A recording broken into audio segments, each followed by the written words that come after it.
Saludos chicos, continuamos en el laboratorio de mitosis y meiosis, ahora enfocándonos en meiosis, que va a ser un proceso también de división, pero que no lleva a cabo todas las células, incluso no todos los organismos lo hacen, solo los que se reproducen por reproducción sexual y solo en algunas células. Y eso lo vamos a ver más adelante. ¿Qué vamos a estar hablando? Pues vamos a definir términos relacionados con meiosis y el proceso, ¿verdad?, de reproducción sexual. Vamos a comparar y contrastar mitosis y meiosis. Una vez veamos todos los pasos de meiosis, vamos a ver en qué se parecen, en qué se diferencian con mitosis. Vamos a describir ese proceso de meiosis considerando cada una de las etapas, cada una de las fases. Vamos a describir la importancia del entrecruzamiento o el crossing over que ocurre entre cromosomas homólogos como parte del inicio de meiosis, discutir la relevancia de meiosis en la reproducción sexual y explicar la relación entre meiosis y gametogénesis. Entonces, usted se tiene que haber dado cuenta o se lo tienen que haber dicho, ¿verdad? Que usted se parece a sus papás, que a lo mejor usted tiene la nariz de su mamá y los ojos de su papá. ¿Y por qué es eso? Pues porque la mitad de sus genes vienen de su papá y la mitad de los genes vienen de su mamá. En el proceso de fecundación, la mitad de los cromosomas los aporta su papá y la mitad de los cromosomas los aporta su mamá. Y en esos cromosomas, en ese DNA, están las instrucciones de cómo hacerlo usted, ¿verdad?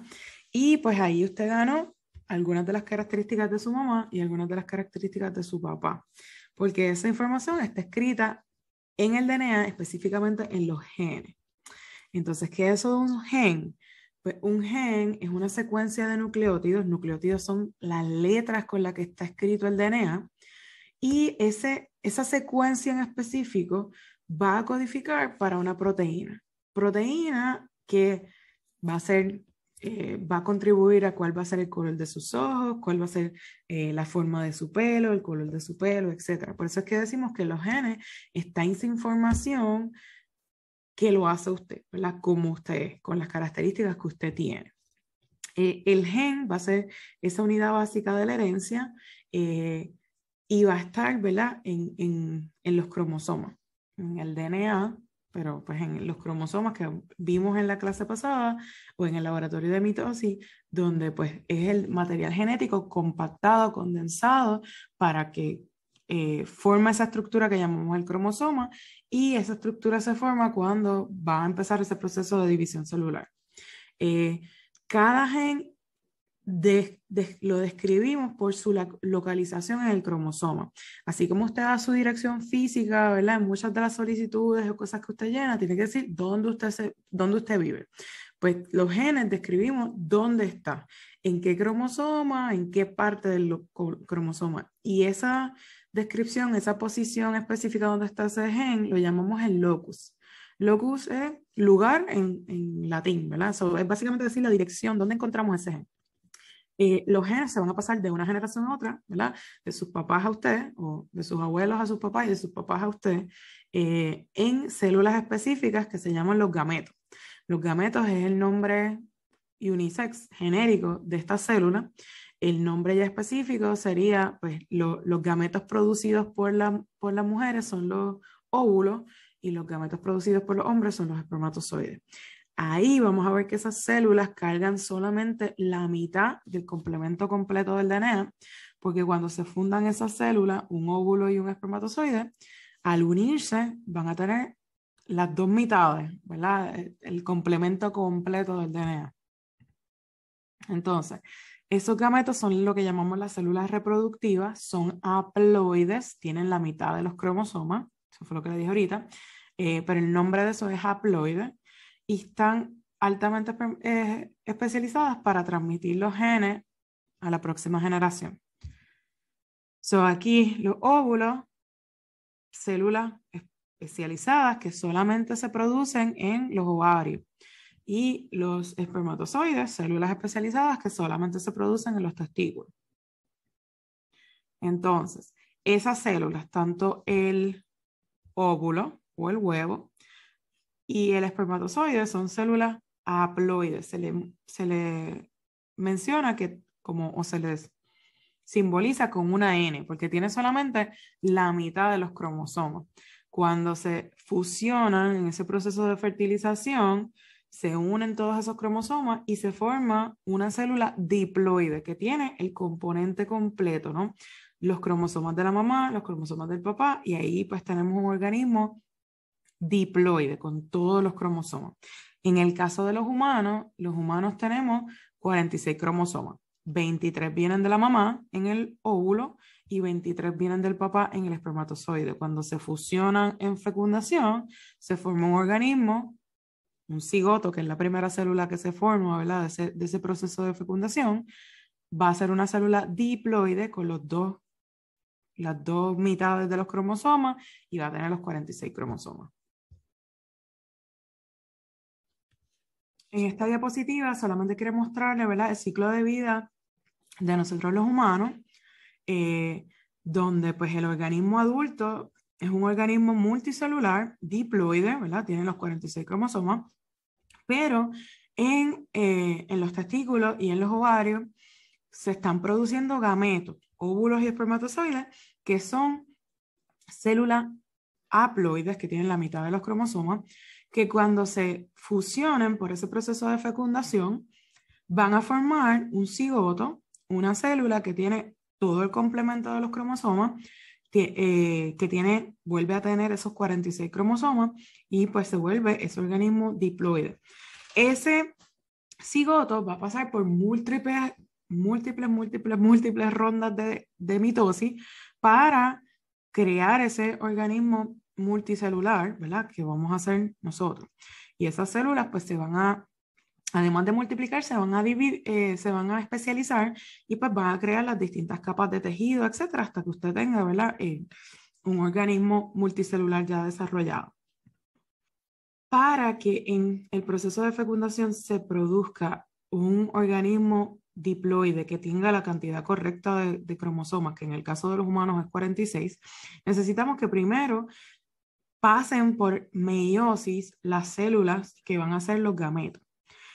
Porque si los gametos, en vez de tener la mitad de los cromosomas, en vez de tener 23, tuvieran 46, como el resto de las células humanas, pues cuando se fusione el espermatozoide y el huevo, usted va a terminar con un organismo que tiene 92, el doble de cromosomas de lo que debería tener.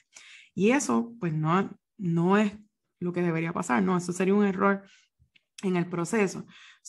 Para eso, no puede ocurrir mitosis en los ovarios y los testículos, tiene que ocurrir meiosis, en donde se reduce a la mitad la cantidad de cromosomas y pues permite que esos gametos sean haploides y que por fecundación se vuelva a regenerar esa condición de ser organismos diploides.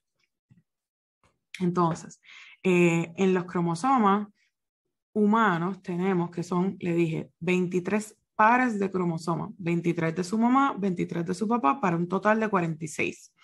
De esos cromosomas, 22 pares, o sea, 44 cromosomas, son lo que se conocen autosomales, que pues ahí hay los genes para definir casi todas las características de su cuerpo y de lo que lo hace usted, pero tenemos un set o un par de cromosomas que se conocen como los cromosomas sexuales, que si es XX, el organismo es hembra, si es XY, el organismo es macho. Eso también ocurre en otros animales. En los mamíferos, por lo general, usan este sistema XXXY. Vamos a ver otros organismos como las gallinas y otras aves que no es exactamente XX y XY, pero también tienen unos cromosomas que determinan el sexo. Hay otros organismos, como muchos reptiles, que no tienen cromosomas sexuales, sino que la definición de cuál es el sexo del organismo se determina por la temperatura en la que se desarrolla el huevo. Y pues eso varía en el mundo animal, ¿verdad? Cómo se da esa determinación.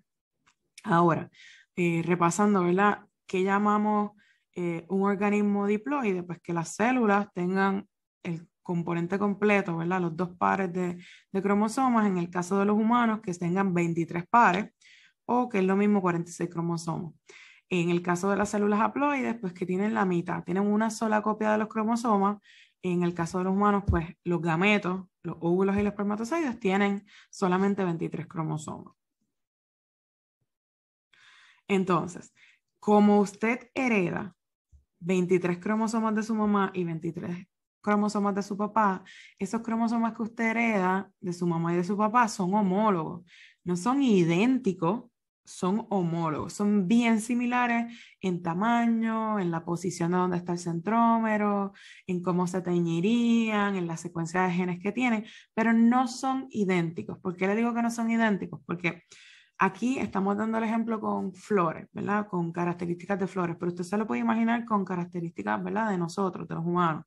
Por ejemplo, su mamá, usted hereda un cromosoma de su mamá y uno de su papá, y puede que el cromosoma que heredó de su mamá tiene un gen que ayuda a determinar el color de sus ojos, y que el de su mamá le está diciendo que el color de sus ojos debería ser ojos verdes, versus que el que usted heredó de su papá, en ese mismo gen, la codificación, el alelo, que es una forma alterna al gen, le está determinando que sus ojos sean marrones, no verdes, ¿verdad? Son muy parecidos esos dos cromosomas, perdón, porque son cromosomas homólogos, pero no son idénticos porque en esa secuencia de ese gen no dicen exactamente lo mismo, ¿ok?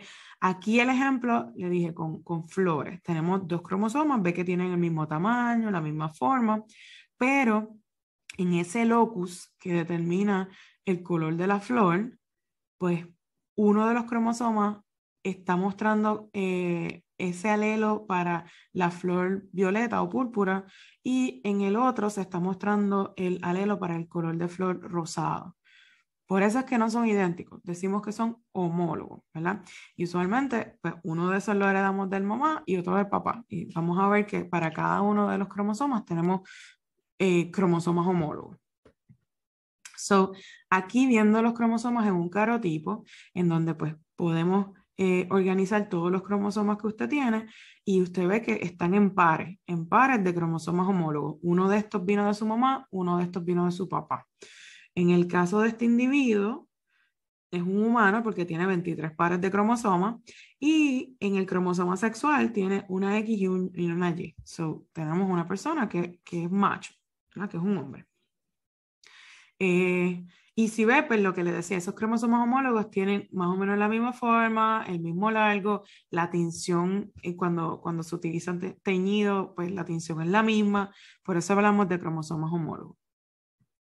Entonces, aquí para que repase, ¿verdad?, qué es un cromosoma, qué es un cromosoma homólogo, este organismo, ¿verdad?, teórico que estamos utilizando aquí, tiene ¿cuántos cromosomas? Pues 1, 2, 3, 4, 5, 6. 6 cromosomas homólogos, perdón, 6 cromosomas en total. De eso, usted podría parearlos, ¿verdad? El grande con el grande, esos son cromosomas homólogos. Eso es un par. 2 par los que son como medianos. 3 par, el tercer par es los pequeñitos. Son 3 pares de cromosomas homólogos. Y si usted ve, ya aquí en esta célula, ya vemos que pasaron por ese proceso de síntesis, ya el DNA se replicó. ¿Por qué lo sabemos? Porque cada uno de los cromosomas tiene pegado su cromátida hermana, ¿verdad? Ya ocurrió replicación. Entonces, aquí le estamos mostrando, tenemos un cromosoma en azul con su cromátida hermana pegada. Podemos ver las cromátidas de cromosomas homólogos, o esas cromátidas no son idénticas, son diferentes porque corresponden a cromosomas homólogos no idénticos. Y pues aquí el conjunto completo que le están mostrando aquí es el par de cromosomas homólogos, uno que heredó de su mamá, el rojo, y el azul pues el que heredó del papá. Entonces, vamos a entrar a lo que es meiosis, que es un proceso de división celular que va a ocurrir solamente en las células que llamamos germinales, células que se encuentran tanto en los testículos como en los ovarios, y ahí es que se van a formar estos gametos, donde pues para producir el gameto tengo que reducir la cantidad de cromosomas a la mitad. Entonces, para esto se va a replicar el DNA, va a empezar como empieza mitosis, ¿verdad? Hay que pasar de G1 a S para que se replique todo el material genético, de ahí a G2, y de ahí entramos al proceso de meiosis. Si usted entiende bien mitosis, bien cada uno de los pasos, entender meiosis es mucho más fácil, porque es muy parecida, simplemente que hay algunos pasos que son diferentes. Pero si usted entiende mitosis bien, meiosis va a ser mucho más fácil de entender. So, vamos a ver que en meiosis hay 2 rondas de división. So, se replica una vez o se copia una vez el DNA y se divide la célula 2 veces. Por eso hablamos de meiosis 1 y meiosis 2. En meiosis 1, lo que se van a separar son los cromosomas homólogos. En meiosis 2 es como mitosis. Lo que se van a separar son las cromátidas hermanas. So, vamos a ir por cada una de por cada uno de los pasos de meiosis, pero haciendo hincapié principalmente en las diferencias. So, luego de que los cromosomas se duplican, en esa etapa de síntesis, ocurren 2 divisiones. Meiosis 1, que los cromosomas homólogos se separan y terminan en cada uno en una célula aparte. So, ya en meiosis 1, al final de meiosis 1, tengo 2 células, cada una de ellas haploide, pero los cromosomas en esas células todavía están pegadas a sus cromátidas hermanas. En meiosis 2, al finalizar, termino con 4 células, cada una de ellas haploide, y ya ahí cada una, ¿verdad? Cada cromosoma solito, ya no está pegado a sus cromátidas hermanas. Al final, ¿con qué termino? ¿Cuál es el producto de meiosis? 4 células hijas, todas haploides, todas genéticamente únicas. Ya no son idénticas, ya no estamos haciendo copias, estamos haciendo cosas únicas, células únicas. Entonces, aquí viéndolo como lo vimos en mitosis, empezando con, con una célula teórica en donde esta célula empieza con 2 cromosomas, ¿verdad? Un par de cromosomas homólogos, uno lo heredó de su mamá, otro lo heredó de su papá, y pues cuando pasan por el proceso de síntesis, por esa etapa de S, se replica el material genético y terminamos con una célula que todavía tiene 2 cromosomas, un par de cromosomas homólogos, pero cada uno de ellos está pegado a su cromatida hermana. Cuando ocurre meiosis 1, después de meiosis 1, usted termina con 2 células, cada una haploide, porque ahora ya no tiene 2 cromosomas, sino que solamente tiene 1. Se redujo la cantidad de cromosomas a la mitad. En meiosis 2, perdón, ocurre otra división y ahora cada una de esas células que se formó en meiosis 1 se va a dividir en 2, cada una va a terminar con una de las cromátidas, cada una termina con un cromosoma, pero ninguna es igual. Aquí se simplificó todo, pero vamos a ver que en las próximas diapositivas vamos a ver porque cada una de estas células es única y no es igual a las demás, genéticamente. Les puse un video repasando cada una de las etapas de meiosis para que las pueda ver en Moodle, porque pues es diferente cuando uno los ve animados y en movimiento, pero aquí vamos a ver qué es lo que está pasando en cada una de esas etapas. Empezamos por profase 1 y si ven, ¿verdad? Antes de ir por cada una de ellas, se llaman igual que las de mitosis: profase, metafase, anafase, telofase, citocinesis. Ahora usted ve que hay un número asociado al nombre de cada una de esas fases, porque hay una primera división y una segunda división. Ahora va a tener una profase 1 y una profase 2, una metafase 1 y una metafase 2, y así por el estilo. Ahora, en profase 1 pasa una de esas cosas que es bien diferente a lo que veíamos en mitosis, porque ocurre algo nuevo, diferente. En profase 1, los cromosomas homólogos, los que usted heredó de su mamá y de su papá, se paran uno al ladito del otro. Y están tan cerquitas que dan paso a esto que se conoce como entrecruzamiento, donde, digamos, y lo que está mostrando aquí la imagen, la patita del cromosoma de una de las cromátidas hermanas que usted heredó de su mamá se intercambia con la patita de uno de los cromosomas homólogos o de la cromátida, ¿verdad?, homóloga que usted heredó de su papá. Y crea un cromosoma híbrido, ¿verdad?, que tiene parte de su mamá y parte de su papá. Y en esos lugares donde ocurrió ese entrecruzamiento se forma lo que se llama la quiasma. Vamos a verlo aquí un poquito más claro. Aquí le estoy mostrando cómo estos cromosomas homólogos, el azul y el rojo, se pegan, se parean unos al lado del otro, y en ciertas áreas puede ocurrir lugares donde se forma esa quiasma como si fuera una X, y la patita, digamos aquí roja, se intercambia por la azul y usted termina con cromosomas donde una de las cromátidas es híbrida, ¿verdad? Tiene partes del cromosoma del papá y partes de la mamá, y lo mismo pasa en el otro cromosoma homólogo, donde una de las cromátidas es híbrida. Aquí se lo están mostrando bien simplificado, pasando una sola vez este proceso de entrecruzamiento. Pero por lo general esto pasa múltiples veces. Usted no termina con una cromatida hermana que tiene un pedazo diferente, sino que está hecha de pedazos diferentes, ¿verdad? Que vienen del cromosoma homólogo o de la cromatida homóloga. Tenga eso en cuenta. Por eso, después de que pasa profase 1, ya las cromátidas hermanas no van a ser idénticas. Ya usted tiene una cromatida hermana que es totalmente de la mamá y otra que es un medio gremlin, ¿no? Que es como un mismatch, un híbrido que se formó de hacer todos esos entrecruzamientos con la cromátida del cromosoma homólogo. ¿Ok? Y lo mismo pasa pues en el otro caso. Entonces, volvamos aquí, ya vimos lo que pasa en profase 1, que pues va a dar paso a ese entrecruzamiento. Eso es algo nuevo que no habíamos visto en mitosis. En mitosis los cromosomas homólogos no se parean. Aquí sí, se parean y intercambian material genético. En metafase 1 vamos a ver que se van a alinear otra vez en ese plato de metafase, pero se van a alinear pareados los cromosomas homólogos. Vamos a terminar con quizá el cromosoma homólogo que vino de la mamá arriba y el cromosoma homólogo del papá abajo, o en algunos casos el del papá va a estar arriba y el de la mamá va a estar abajo. ¿Quién termina arriba y quién termina abajo? Es un proceso aleatorio, ¿verdad? Totalmente random, y eso pues va a dar paso, eso añade ese sorteo independiente de quién queda arriba, quién queda abajo, quién va a terminar en una célula versus en la otra que se va a formar. Es un proceso totalmente aleatorio, puramente la suerte, ¿no? El chance de que acabe en qué. Pero eso añade a la variabilidad genética de los organismos que se van a terminar formando, ¿verdad? Por estos procesos aleatorios.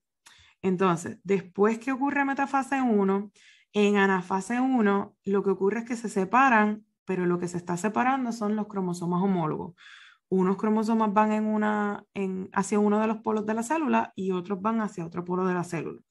En telofase ya usted sabe que pasa igual que en mitosis, se empieza a reformar la membrana del núcleo, ya como que la célula está volviendo a lo que era antes de que empezara este proceso de división, formando el núcleo, todo organizándose, y empieza el proceso de citocinesis, de dividir esta célula en dos. Ahora, las dos células que se están formando ya tienen la mitad de los cromosomas, porque si yo empecé con una célula que tenía 6 cromosomas, voy a acabar con 2 células que tienen 3 cromosomas cada una. Entonces, en la segunda división de meiosis, todo es mucho más fácil porque es idéntico a lo que va a pasar en mitosis. En profase 1 se rompe el núcleo, ya usted sabe que se condensa el material genético para formar los cromosomas, se empieza a formar el uso mitótico, los centriolos se van a los polos. En metafase 2 vamos a formar, ¿verdad?, el plato de metafase, todos los cromosomas están en el mismo medio. Los microtúbulos ya están, ¿verdad? Ya a final de profase 2 se han pegado al cinetocoro de cada uno de las cromátidas y van a empezar a jalar hasta que en anafase 2 se dividen las cromátidas hermanas tal y como pasa en mitosis, y se van a los polos opuestos de la célula. Esos microtúbulos que no están pegadas a las cromátidas están empujando para alargar el tamaño de la célula y permitir que en telofase se empiece a formar ese surco de segmentación para separar la célula en dos. Y pues, mientras tanto, en cada lado de esa célula que se está formando nuevamente la membrana del núcleo, etc. Esto, meiosis 2, es idéntico a lo que pasa en mitosis. La que es un poco diferente es la primera división de meiosis, porque tenemos ese proceso de entrecruzamiento, porque lo que se divide o lo que se separa en meiosis 1 son los cromosomas homólogos, algo que no sucede en mitosis. Pero esta partecita de la segunda ronda es lo mismo, ¿verdad?, que va a pasar en mitosis en general, pero pues ya usted sabe que va a estar pasando con cada una de las dos células que se formaron en meiosis 1. So, al final, el resultado son 4 células. 4 células que si usted ve como son formadas por algunos cromosomas que son híbridos, que tienen parte azul y parte roja, pues son 4 células todas totalmente diferentes en términos genéticos, únicas en términos genéticos. Entonces, ¿qué usted va a hacer como parte de este laboratorio? Pues el procedimiento 1 es que usted va a tomar de su manual de laboratorio esa tablita que dice 15.1 y va a llenar lo que le está separando aquí son cada una de las fases de meiosis y usted va a poner cuáles son los eventos que ocurren que le permiten determinar, ¿verdad?, que la célula está en profase 1, en profase 2, qué es lo que está pasando en cada una de esas fases. Lo otro que va a hacer es dibujar una célula animal que va a estar pasando por cada una de estas etapas de meiosis. Y ya sabe que meiosis son 2 rondas de división. Son profase 1, prometafase 1, todas hasta la segunda división.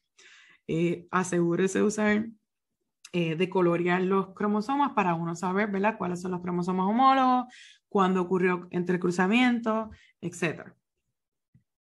Entonces, aquí esta tablita un poco le está haciendo hincapié en las diferencias entre mitosis y meiosis. Yo les añadí un videito extra que se encarga de ver cada parte del proceso una al lado de la otra, para que usted pueda ver en qué se parecen y qué son diferentes estos dos procesos que dividen la célula, pero de manera diferente y con propósitos diferentes. So, aquí usted tiene que empezamos, la célula con la que empezamos tiene la misma cantidad de cromosomas, 6 cromosomas, o 3 pares de cromosomas homólogos. Pero usted ve que en mitosis, en profase de mitosis, no se aparean los cromosomas homólogos, pero eso sí pasa en profase 1 de meiosis. Metafase, pues en metafase de mitosis se alinean todos los cromosomas en el mismo medio de la célula. Aquí lo que se van a alinear son los pares de cromosomas homólogos y en esa primera división vamos a terminar separando cromosomas homólogos versus que en mitosis lo que se separan son las cromátidas hermanas. Y el resultado de mitosis son 2 células idénticas con la misma cantidad de cromosomas versus que en meiosis, después de la segunda división que yo separé aquí en la segunda anafase, yo separo las cromátidas hermanas y termino con 4 células, todas haploides, todas con la mitad de los cromosomas y todas diferentes, ¿verdad? Porque ese proceso de crossing over hace que los resultados genéticamente de cada una de estas células sea totalmente diferente. Y eso añade a la diversidad genética de los organismos. Lo otro que usted va a estar haciendo es completando esta tabla, la 15.2 de su manual, que aquí la idea es que usted ponga en contexto las diferencias entre mitosis y meiosis, ¿verdad? Le pregunta cuál es el propósito de hacer mitosis. ¿Para qué las células hacen mitosis? ¿Para qué las células hacen meiosis? Son cosas diferentes. ¿Cuántas células se producen al final? Ya usted sabe que se producen unas cantidades en mitosis y otras en meiosis. ¿Cuántas divisiones de núcleo ocurren en cada uno de los procesos? El resultado, ¿son células haploides o diploides? Si son células idénticas genéticamente, sí o no. Si se parean los cromosomas homólogos, sí o no. Y si ocurre crossing over o entrecruzamiento en los distintos procesos. Y usted va a llenar esa tablita y la va a incluir en su libreta de laboratorio. Lo último es que usted tome estas preguntas y los conteste como parte de su conclusión. Como le dije en el laboratorio de mitosis, yo le puse la presentación completa en Moodle para que usted vea con calma y lea con calma las preguntas y las pueda contestar en su libreta. Con eso, damos por terminado este laboratorio. Les voy a incluir además un video sobre gametogénesis, cómo se forman los gametos, y se lo pongo aparte allí también en Moodle.